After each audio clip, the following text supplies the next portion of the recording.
Horizonte FM. Lisboa, Palmela, Sesimbra. 92.8. 10 horas com 5 minutos e meio. Ao longo desta manhã vim avisando que ia ter uma conversa especial nesta hora de emissão. Até às 11 vamos falar de Loures do Conselho. Tenho em estúdio o presidente da autarquia, Bernardino Soares, a quem desde já agradeço a sua deslocação nesta manhã de chuva aqui aos estúdios da Horizonte FM. Bom dia, obrigado pelo convite. Bernardino Soares, um ano à frente dos destinos da autarquia. Há cerca de 15, 16 meses, numa conversa que tivemos aqui neste mesmo estúdio, dizia-me que a gestão de 12 anos do PS era muito negativa. Depois de um ano à frente dos destinos da autarquia, confirmou esses dados que tinha? Tivemos uma confirmação reforçada, porque, por exemplo, em relação à situação financeira, o que encontramos era ainda pior do que estávamos à espera. E isto, sobretudo, em relação à dívida de curto prazo, a dívida a fornecedores.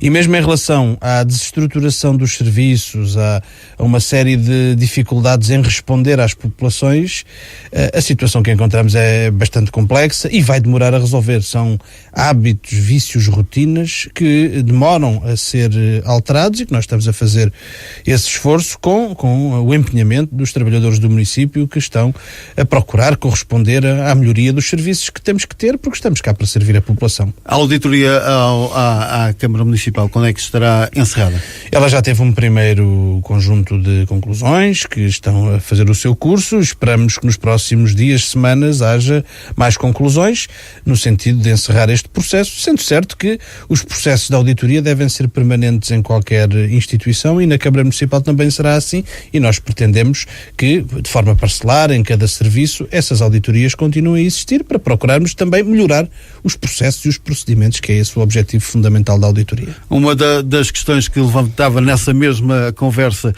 tinha a ver com os serviços municipalizados, na questão da recolha dos lixos, também da questão do PS ter contratado serviços fora do município, é uma empresa privada. Nesta altura o PS fez o balanço do primeiro ano de mandato, falou desse assunto também, com a agravante que este executivo teria reforçado esse acordo com os privados. Que resposta é que tem a este? Bom, a primeira resposta é de que, em relação aos serviços municipalizados, o que aconteceu de mais importante foi o acordo com a Odivelas. Um acordo que, a não existir, traria hoje para os serviços municipalizados uma situação de grande instabilidade. Neste momento, em novembro, já estaríamos com a água privatizada em Odivelas. E a resolução deste problema, que o PS não quis ou não soube resolver, é, sem dúvida, a questão mais importante deste mandato, deste ano, e talvez seja a mais importante, ou uma das mais importantes, é certamente, de todo o mandato, mesmo estando só um ano decorrido. E, portanto, esse é que é o ponto de partida. E depois nós encontramos uma situação de enorme degradação na recolha dos resíduos. Desde o início de 2013 saíram do setor dos resíduos urbanos mais de 40 trabalhadores. Tem havido uma grande dificuldade em alguns momentos na recolha dos resíduos, por isso, e também porque a frota está extremamente envelhecida. Nos últimos 10 anos não se fez o esforço de investimento para ir renovando uma frota que é essencial para fazer face a essa situação, e é evidente que nós tivemos que tomar medidas para recolher o lixo de facto. Ao contrário do que acontecia antes, o PS estava a fazer era a recorrer a esses serviços privados, mas a não criar soluções para que eles deixassem de ser necessários. E o que nós estamos a fazer é a recorrer quando é necessário, mas são situações pontuais, não são situações generalizadas, são absolutamente pontuais, mas ao mesmo tempo a criar condições para que isso deixe de ser necessário. E que condições é que estamos a criar? Abrimos um concurso para a contratação de cantoneiros de limpeza e de motoristas para os resíduos sólidos urbanos, que está a decorrer e que esperamos que no início de 2015 tenha a sua conclusão, para a entrada de mais de 30 novos trabalhadores, e estamos a trabalhar, ontem mesmo isso foi discutido, um primeiro passo nesse sentido na reunião de Câmara, para no próximo ano podermos ter durante o ano já um reforço da frota em mais de 10 viaturas que nos permita substituir viaturas muito velhas que têm, para além de elevados custos de manutenção, um tempo de paragem e de avaria muito elevado, e com isso poder ter mais capacidade própria e podermos dispensar o recurso pontual a carros privados. Ao fim do ano foi possível chegar a esse tão importante acordo com Odivelas para a criação dos CIMAR. Depois destes meses de negociações, poucos meses de negociações com Odivelas, conseguiu perceber o porquê de o arrastar desta história ao longo de tantos anos? O que me parece óbvio é que o anterior executivo da Câmara de Louros nunca quis ou não teve arte para fazer esta negociação. E nem é preciso lembrar que se tratava de 2 executivos municipais de maioria do mesmo partido, o que não acontece agora, como todos sabem. E o que aconteceu foi que nós, imediatamente, com a negociação com a Odivelas, apresentámos 2 propostas que abriram caminho para um diálogo completamente diferente. Uma foi o facto de entendermos que as questões de investimento deviam ser consensualizadas entre os 2 municípios e não, como até aqui, haver uma decisão do município de Loures que era entendida pelo município de Odivelas como prejudicial, desinvestindo no município de Odivelas. E a segunda proposta foi de que a presidência dos serviços fosse rotativa e, portanto, uma participação plena de Odivelas na gestão, como já está a acontecer. E com isso, o que demonstramos foi que queríamos, de facto, um acordo em que os 2 municípios não só participassem em pé de igualdade na gestão dos serviços, que agora são serviços intermunicipalizados, e ao mesmo tempo que os 2 municípios tratassem do território e dos serviços que é preciso prestar neste território como um todo e não como 2 parcelas.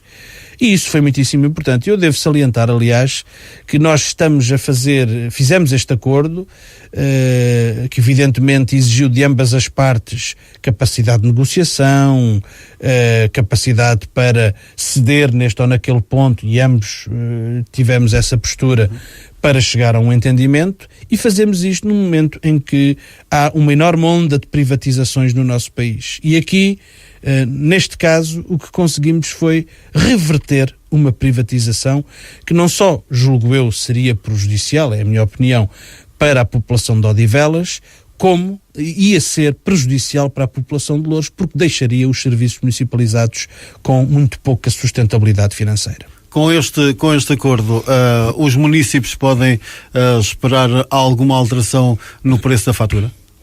Nós tomámos a medida o ano passado e este ano também de não aumentar o tarifário, que é o contrário do que está a acontecer na maior parte dos serviços e na maior parte dos concelhos. Há, a partir do próximo ano, um conjunto de regras que o Governo procurará impor-nos em matéria de tarifário. Nós vamos procurar resistir o mais possível e procurar limitar o valor desse tarifário. Este ano já decidimos novamente não haver aumento tarifário, enfim, decidimos nos serviços intermunicipalizados, portanto em conjunto com Odivelas, e isto significa que também no ano 2015 não vai haver aumento. E tomamos decisões, algumas por via da alteração da legislação, outras por decisão própria dos serviços intermunicipalizados, em relação a algumas taxas que oneram bastante e que eram razão de muitas queixas dos municípios. Por exemplo, a taxa de uma taxa para a ligação dos ramais, mas uma que era muito contestada, que era a taxa de religação, que eram mais de 70 euros. E muitas pessoas se queixavam de que esta taxa, devendo existir, porque se tratava de um serviço feito depois de um corte, era exagerada, sobretudo porque as pessoas muitas vezes vinham procurar uma solução para pagar a sua dívida e depois tinham uma taxa de 70 euros que muitas vezes era superior àquilo que deviam. E isso era incompreensível para a maioria das pessoas, e eu acho que com razão. Nós decidimos reduzir essa taxa. Agora a taxa de religação é igual à taxa de ligação e, portanto, aplica-se como se fosse um novo contrato. Portanto, há uma certa baixa do tarifário, mas não da tarifa normal. E estamos a trabalhar para aumentar a capacidade dos serviços em matéria de investimento, sobretudo através da eliminação das perdas de água, da diminuição das perdas de água. Ela tem estado a decorrer, há várias iniciativas nesse sentido, não é fácil fazer tudo de uma vez, até porque não havia nos serviços intermunicipalizados projetos para uma renovação sistemática da rede, apenas se reagia àquilo que ia rebentando, e nós agora estamos a trabalhar noutra perspectiva, que é ter um planeamento, saber onde é que é mais urgente e o que é preciso fazer, construir projetos para poder fazer obras e para poder ir fazendo a renovação da rede. Outra das grandes batalhas deste primeiro ano de mandato tem sido a luta contra a privatização da Valor Sul. Esta ainda é uma batalha que espera ganhar. Continuamos a intervir nesse sentido. Eu julgo que a questão fundamental é política e não pode deixar de ser política, de contestar esta desastrosa medida para o interesse nacional até, mas também para o interesse dos municípios e dos municípios de Loures em particular. Do ponto de vista judicial, continuamos a ter várias iniciativas. Infelizmente, esta semana, posso anunciar isso, uma das nossas providências cautelares foi rejeitada pelo Supremo Tribunal. Tratava-se de providência cautelar no segundo processo. O processo tem a ver com a alteração ilegal dos estatutos. Contudo, não há uma decisão definitiva sobre esse processo. A ação principal continua e estamos convictos que temos razão nela. Quanto ao primeiro processo, o da privatização propriamente dita, continuamos à espera da decisão da providência cautelar e da própria ação principal que continua entregue. Portanto, em termos de iniciativas jurídicas, é este o ponto de situação, judiciais, mas nós entendemos que nesse plano não estão esgotadas as nossas vias de combate a esta decisão, mas no plano político continua a haver muito para fazer e isso é um ponto importante na nossa atividade neste momento. É uma decisão que será que se consegue protelar até às próximas eleições? Era bom que se conseguisse e que as próximas eleições permitissem anular e reverter esta decisão.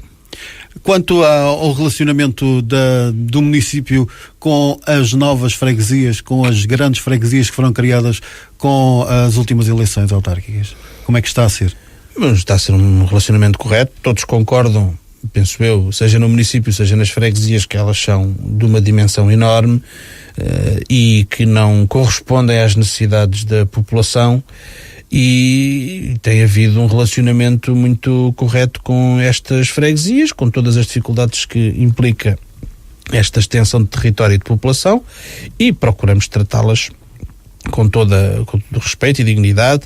Aliás, nós temos tido, penso eu, um comportamento irrepreensível no tratamento das freguesias. Isto é, nem sequer houve até agora nenhuma reclamação, nem dos partidos da oposição, nem de nenhuma freguesia, de ter havido qualquer critério de discriminação desta ou daquela freguesia, seja por que razão fosse. Muito menos por razões da sua maioria política que existe em cada freguesia. Lembro que nós conseguimos fazer um protocolo, acordar os protocolos de delegação de competências com as freguesias num quadro muito difícil, não só financeiro, mas também porque houve uma alteração legal que baralhou completamente a questão das competências, e conseguimos fazê-lo numa base objetiva, isto é, havia aí sim, antes, tratamentos desiguais das freguesias.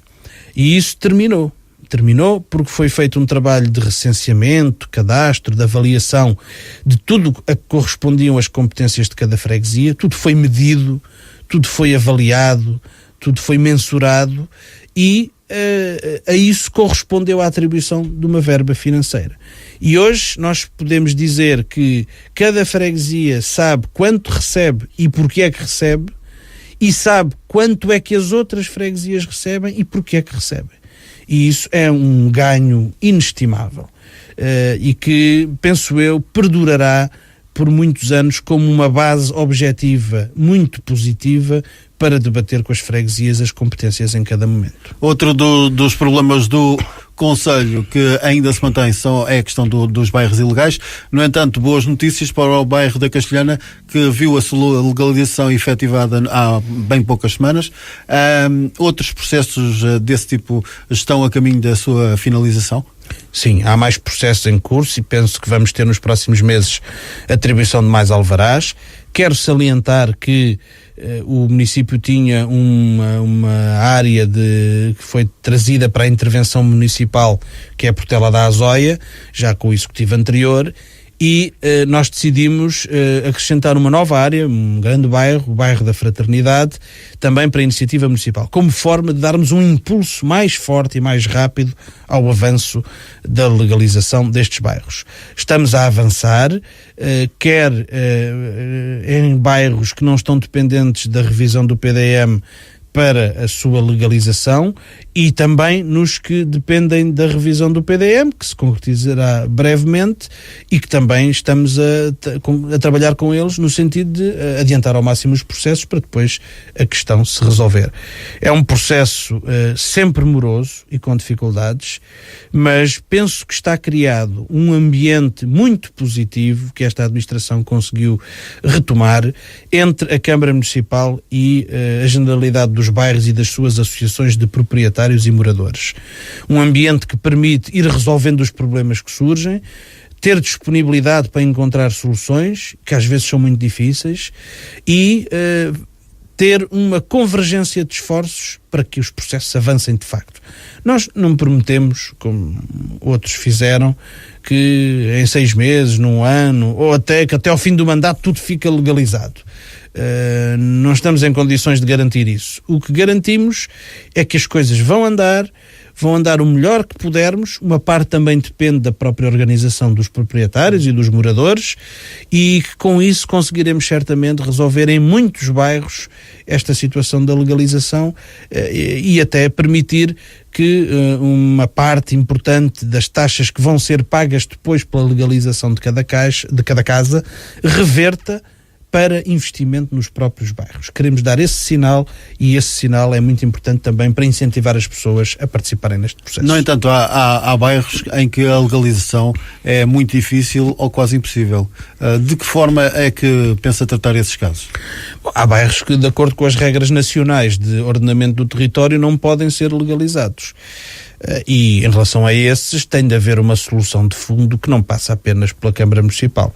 Nós até já colocámos esta questão à CCDR em reuniões sobre esta matéria, dizendo que, à semelhança de outras situações desta dimensão, nós precisamos de ter um programa, um apoio, um programa nacional que permita resolver situações como estas, que existem aqui no nosso Concelho de Loures, que existem também noutros concelhos, e que não podem ser resolvidas apenas com o orçamento e com as capacidades municipais. Isso é impossível.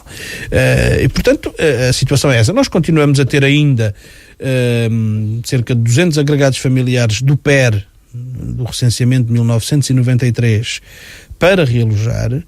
Temos mais outros tantos destes bairros de gênese ilegal e que não são recuperáveis, que não estavam uma parte deles não estavam abrangidos pelo PER, e há lá também outras 200 de agregados familiares, e temos depois mais umas dezenas largas de pessoas e famílias que, por razões sociais e económicas, precisam desse apoio, e não temos condições para dar essa resposta com o parque municipal que atualmente temos. E o parque habitacional municipal, como é que o encontrou? Muito degradado. Temos feito algumas intervenções, mas julgo que podemos dizer que ainda muito insuficientes. Precisamos de acentuar essa capacidade de intervenção. Estamos a trabalhar para que esse processo tenha uma ampla participação das pessoas dos bairros. Queremos que com essa participação será mais fácil resolver uma série de problemas. É por isso que temos apostado em iniciativas de animação do próprio bairro e de intervenção social. Estamos a fazer um trabalho de agregação de cada técnico a um conjunto de prédios ou de ruas, isto é, haver um interlocutor na Câmara conhecido e referenciado para cada prédio, saber com quem é que pode falar na Câmara, qual é o técnico que acompanha o seu prédio. Estamos a promover reuniões dos habitantes para que também tenham os seus, vamos lhe chamar, delegados, os seus representantes, e possam ser eles os interlocutores com a Câmara Municipal. Estamos a procurar criar soluções para, quer com a intervenção da Câmara, quer com a intervenção dos próprios moradores, se faça a melhoria das habitações e do edificado, quer externamente, quer internamente nas próprias habitações.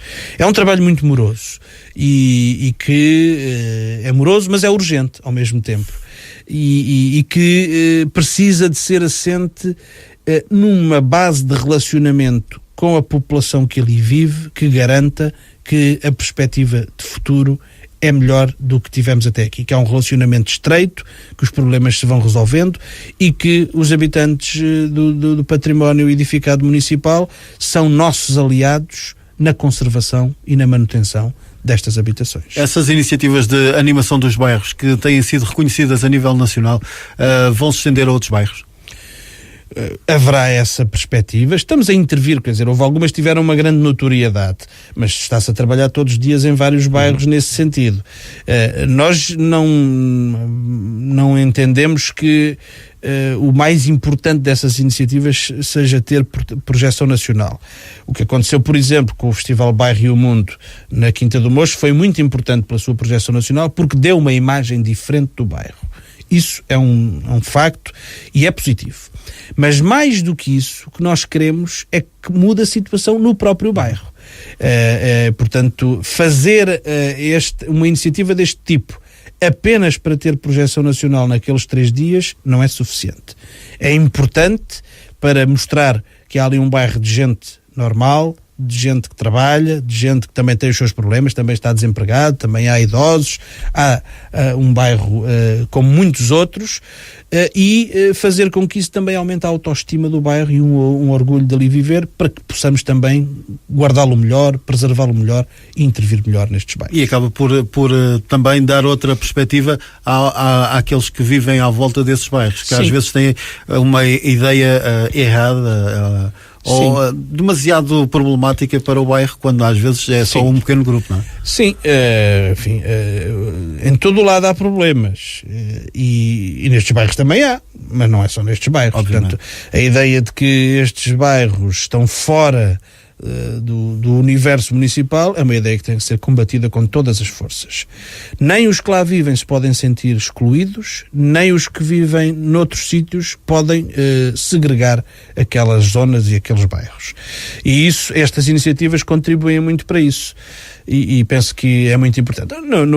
Na Quinta do Mocho, e também já se fez no anterior executivo na Quinta da Fonte, aquela questão das pinturas grafite nas empenas dos prédios tem um grande significado, porque para além do que isso significa para o bairro, hoje há pessoas a irem ver as pinturas, há também um reconhecimento de ter os prédios como objetos de arte urbana, de arte pública, que estão ali, que são divulgados pelo mundo fora e têm sido divulgados pelo mundo fora. Quase que hoje já temos, com o que existe na Quinta da Fonte, com o que existe na Quinta do Mocho, com o que existe no Centro de Loures, que estamos a começar a ficar muito inseridos no roteiro da arte urbana e a ser visitados. Tivemos a participação de alguns dos principais artistas nessa área e a ser visitados por muita gente que vem ver o que é que cá se fez, e queremos continuar nesse sentido. Isso também não leva a que os próprios habitantes desses prédios os preservem mais ainda, tomando-os como seu? Sim, a ideia é essa. Aliás, em paralelo com essas pinturas, houve logo um conjunto de pessoas que no seu prédio começaram a fazer alguns arranjos, porque quiseram também corresponder àquela melhoria do aspecto geral do bairro. E digo isto com a consciência de que a Câmara está a fazer muito menos do que devia fazer nesse aspecto e tem que intervir mais, e no orçamento para 2015 o que pretendemos é que isso aconteça de forma reforçada. Vamos fazer uma curta pausa, já voltamos à conversa. Todos os dias, a toda a hora. www.horizontefm.pt.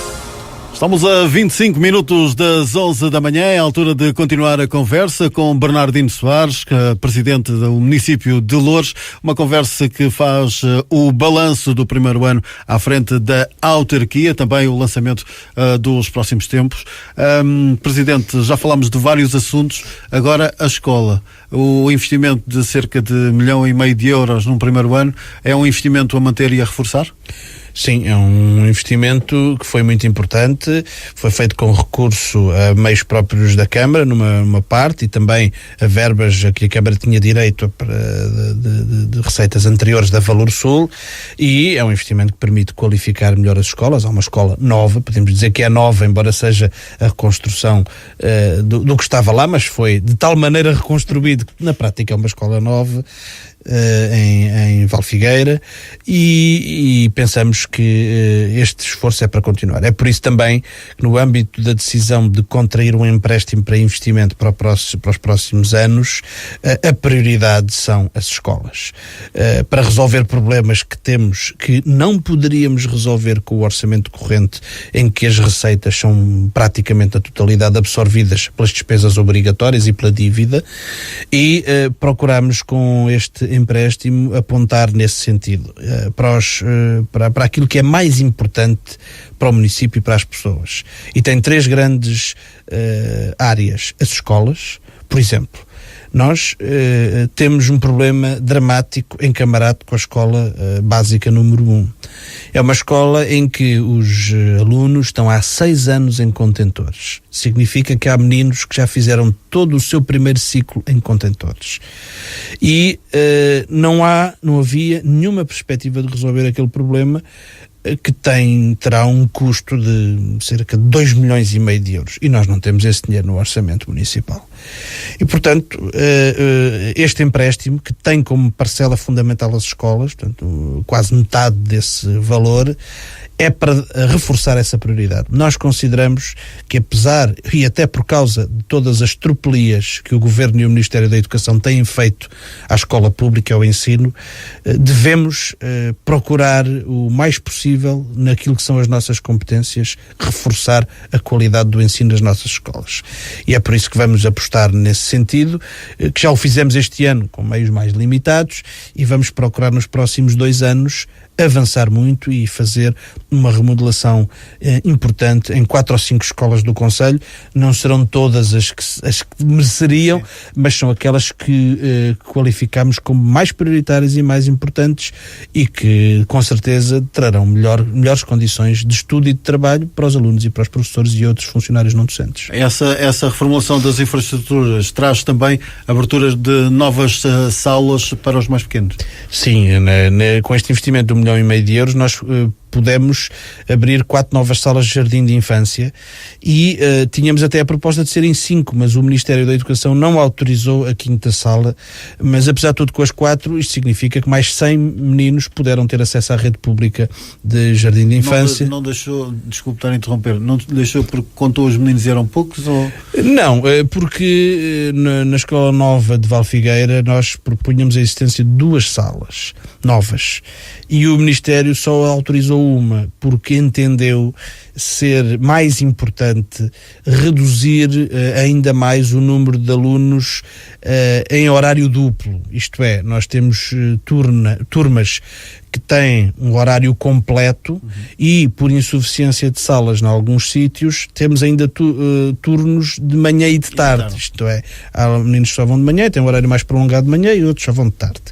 Mas o que é desejável é o horário completo e não o horário duplo. E nós também achamos que esse problema é importante. Até reduzimos de 91 para 54 o número de turmas com horário duplo, uma redução muito substancial. Mas considerávamos que ali era prioritário mais uma sala de jardim de infância, porque há necessidade, há procura, os pais procuram soluções para deixar os seus filhos naquelas idades, e teria sido mais importante. O Ministério não entendeu assim, mas mesmo assim conseguimos abrir 4 salas, 100 meninos, apesar de algumas delas terem ficado para abrir mais tarde, porque o Ministério não colocou os educadores de infância necessários, e reduzimos os horários duplos, como já disse, de 91 para 54, que é uma redução muitíssimo significativa, e conseguimos também que com esta intervenção, com este investimento, antecipássemos o horário a partir do qual os pais podem deixar as crianças nas escolas sem nenhum pagamento adicional, das 8h30 para as 8h30, era só às 9, e trabalhámos também no sentido de reforçar as equipas multidisciplinares que pusemos a trabalhar em conjunto com os agrupamentos, aproveitando recursos humanos que tínhamos no município e, ao mesmo tempo, trabalhando com os agrupamentos, com as associações de pais, para dar melhores condições e mais capacidade de acolher, sobretudo, casos sociais muito dramáticos nas atividades da ATL e nas atividades de enriquecimento curricular. Ao longo deste ano também foram sendo conhecidos alguns acordos de entendimento entre o município e institutos e universidades. Que tipo de acordos é que são esses e que vantagens trazem para o município? Bom, nós estamos a trabalhar em diversas áreas. Ainda esta semana hoje mesmo vamos ter um seminário vocacionado para o trabalho junto da população que não estuda nem tem emprego, portanto, sobretudo jovens a precisar de qualificação para poderem ingressar no mercado de trabalho. Estamos a trabalhar nesse aspecto, por exemplo, com a Universidade Católica. Temos um trabalho muito adiantado com o Marle e com a Universidade Nova de Lisboa para instalar uma incubadora de empresas com novas tecnologias e inovação no próprio Marle. Portanto, é uma atividade tripartida entre o município de Loures, o Marle e a Universidade Nova. E temos, aqui bem perto, aliás, dos estúdios da rádio, o Instituto Superior Técnico. Tem aqui um polo, o antigo Instituto Tecnológico e Nuclear, que hoje é um polo do Instituto Superior Técnico. Temos tido um trabalho muitíssimo intenso e profícuo com o Instituto Superior Técnico. Já estamos, por um lado, e têm ocorrido vários seminários com empresas do nosso concelho para poderem aproveitar as sinergias com as atividades de investigação e com os serviços que hoje o técnico presta numa série de áreas. Estamos a trabalhar do ponto de vista do urbanismo para melhorar uma série de situações à volta das instalações do técnico e com a colaboração deles. E penso que o destaque mais importante é que vamos abrir no próximo ano a Quinta dos Remédios à população para funcionar como um novo parque urbano de 17 hectares, criando uma zona de lazer, de possibilidade de prática desportiva na freguesia da Bobadela e também de São João da Talha, portanto aquilo está ali na fronteira entre as duas freguesias, que terá um valor riquíssimo e que resulta deste trabalho com o técnico. Um trabalho que é baseado num protocolo que de facto estava assinado no executivo anterior, mas completamente abandonado. E que nós recuperamos e tem sido um trabalho muitíssimo interessante, com vantagens para o técnico, para a população e para o município de Loures, e em que a abertura da Quinta dos Remédios à população será um ponto alto que certamente valorizaremos no próximo ano, na próxima primavera, digamos assim, com algum equipamento. Não será com certeza um parque com inúmeros equipamentos logo de início, mas vai ser aberto com algum equipamento. Estamos a trabalhar nisso em conjunto com o técnico e depois irá sendo desenvolvido no futuro. Mesmo em relação ao chamado Palácio dos Condes de Mendia, há o plano para, quando abrirem esses programas comunitários, podermos fazer uma candidatura conjunta com o técnico para nos candidatarmos à recuperação daquele edificado, que pode depois servir para as mais variadas coisas relacionadas com a atividade científica, com o lazer ou com outras atividades culturais. Ali que esse acordo com o técnico poderá facilitar também a ida mais junto do Tejo da população? Sim, nós estamos também a trabalhar no sentido de abrir linhas de chegada ao Tejo. Nós temos aqui, como todos sabem, uma enorme barreira que vem desde a Foz do Trancão até à fronteira do concelho, e há sítios onde ela é muito difícil nos próximos anos de contornar, mas nós precisamos de ir furando, se posso dizer assim. Estamos a trabalhar nesse sentido em diversas direções com o técnico e com a criação de percursos que possam chegar até ao rio. Estamos a trabalhar com a Câmara de Vila Franca de Xira no sentido de, na zona ribeirinha, que é comum poder eventualmente ter projetos comuns a apresentar aos fundos comunitários comunitários e aproveitarmos não só as sinergias do espaço ser contíguo, como o facto de, neste novo quadro comunitário, serem mais valorizados os projetos que são intermunicipais, que não são só de um município, que envolvem ou vários municípios ou outras entidades da sociedade, e portanto parece-nos que isso é uma perspectiva muito interessante. Mesmo esta semana houve reuniões entre técnicos do município de Loures e técnicos do município de Vila Franca, e estamos a trabalhar também no sentido de que possa haver abertura para que nos terrenos que estão disponíveis e que são todos privados, em vez de se instalarem novas unidades de logística, se instalem atividades amigas do interesse público da população e que permitam o usufruto da zona de acesso ao rio. Já que aproveito já essa deixa da barreira da Bobadela para o Tejo e do Concelho para o Tejo, há meses atrás, na nossa outra conversa, falávamos aqui dos depósitos da Galp. O que é real é que agora podemos ir à janela, os depósitos já não estão lá. A pergunta que a população faz nesta altura é: o que é que vai substituir os depósitos? Bom, a Galp tinha outra expectativa em relação àquele terreno. Tinha a expectativa que ele pudesse ser inscrito no novo PDM como de atividades económicas para fazer ali atividade logística. E nós dissemos-lhes que isso era absolutamente impossível. Nós não admitiríamos essa hipótese. Nem que não exista mais nada naquele terreno, que é da Galp, não é do município, nem vai ser. Portanto, a questão ficou absolutamente clarificada e nós agora estamos a aguardar que, enfim, a Galp tenha projetos, propostas de investidores para poder fazer alguma coisa naquele terreno que ficará classificado no PDM como um espaço para equipamentos e um espaço de interesse público. Portanto, é isso que tem que obedecer. O que vai ali acontecer não está em bom rigor dependente do município, a não ser na parte depois em que terá de intervir.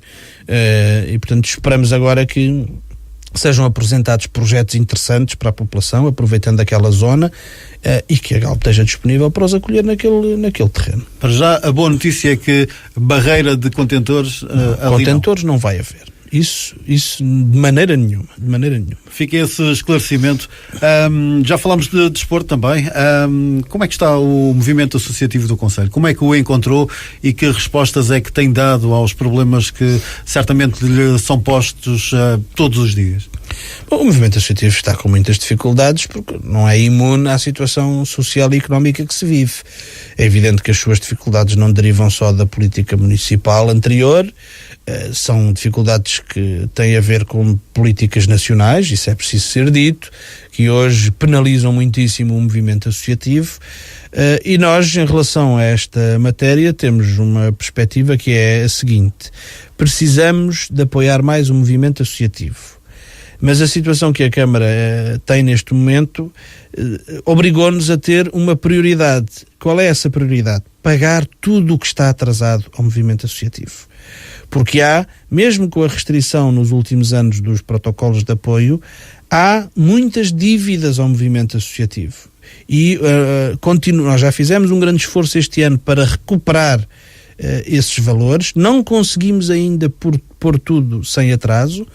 Vamos continuar em 2015 e temos a expectativa que 2015 possa ser o ano em que tudo o que estava atrasado fica regularizado para o movimento associativo, para depois debatermos com o movimento associativo como vai ser o futuro.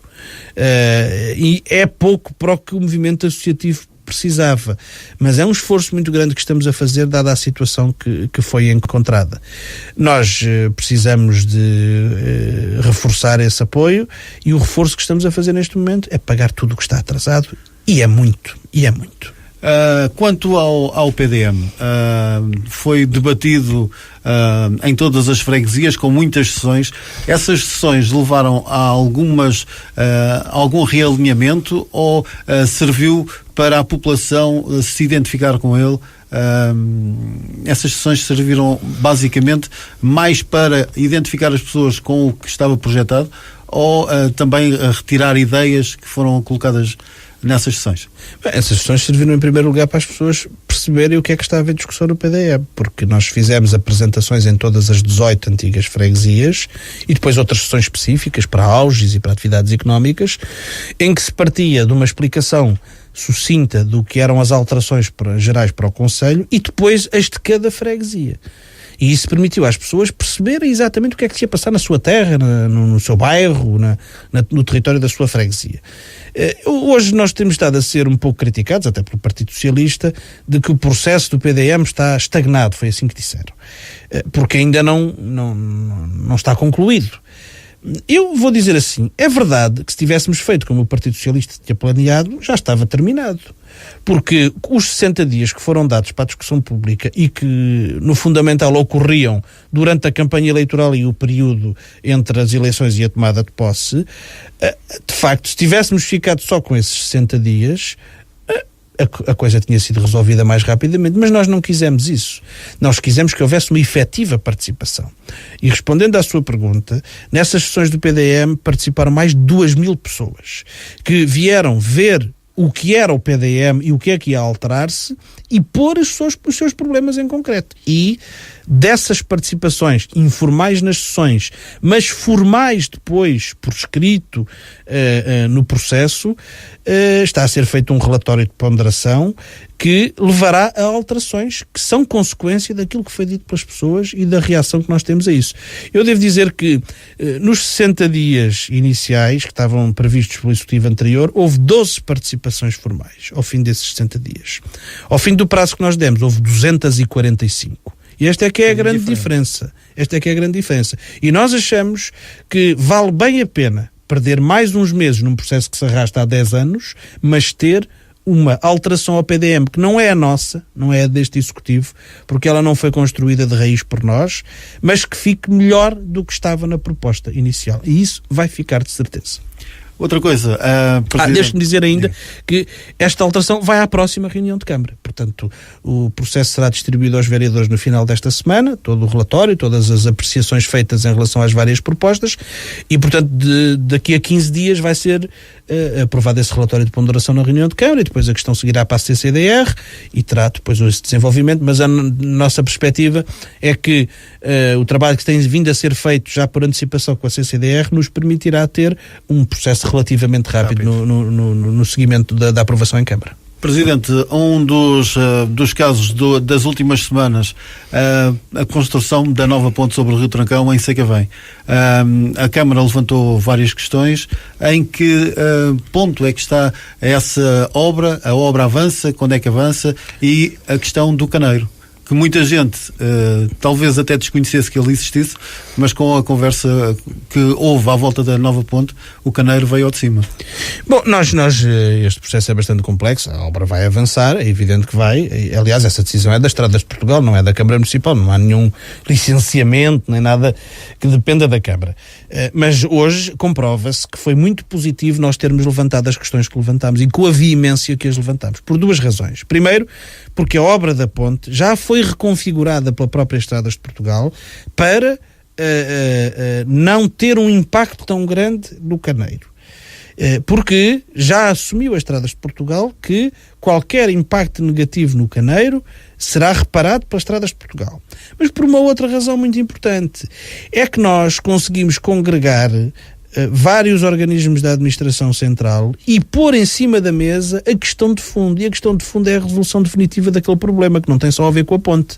A ponte foi o episódio que agora suscitou a situação em que está a Praça da República há muitos anos. E tem havido reuniões, não ainda conclusivas, ainda esta semana houve uma, com a Agência Portuguesa do Ambiente, com as Estradas de Portugal, com a Cimtejo e a Câmara e os serviços intermunicipalizados para procurar soluções definitivas para aquele problema da Praça da República e soluções para a construção da ponte que permitam não criar ali um problema maior do que atualmente já existe quando chove. E esse ganho já tivemos. Não estão ainda conseguidas as soluções que entendemos serem definitivas. Há uma responsabilidade da Administração Central. O caneiro não é uma infraestrutura do município, nem dos serviços intermunicipalizados. É uma infraestrutura partilhada pela Agência Portuguesa do Ambiente, que tem a responsabilidade dos recursos hídricos, das linhas de água, e pela Cimtejo, portanto, tudo pela Administração Central, e nós entendemos que este é o momento não só de fazer a ponte em condições que beneficiem a Praça da República e não que prejudiquem, e que o problema de fundo seja resolvido, com recurso a fundos comunitários, a candidaturas. A Câmara está disponível para participar à sua medida, mas esta é uma responsabilidade da Administração Central que agora nós obrigamos a Administração Central a assumir. Presidente, estamos a menos de 5 minutos do final da nossa conversa, muito haveria por dizer. Antes de fechar, gostava de lhe fazer uma pergunta. Sacavém, em 2015, vai ter a sua Biblioteca Municipal? Sim, o projeto já foi aprovado, o contrato de construção foi adjudicado, ela começará a ser construída em 2015, e depois há todo o processo de equipamento e de abertura.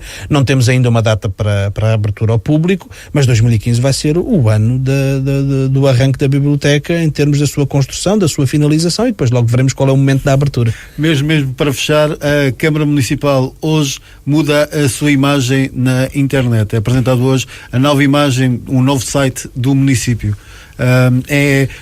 Levar a imagem e a informação mais rapidamente e de forma melhorada ao município?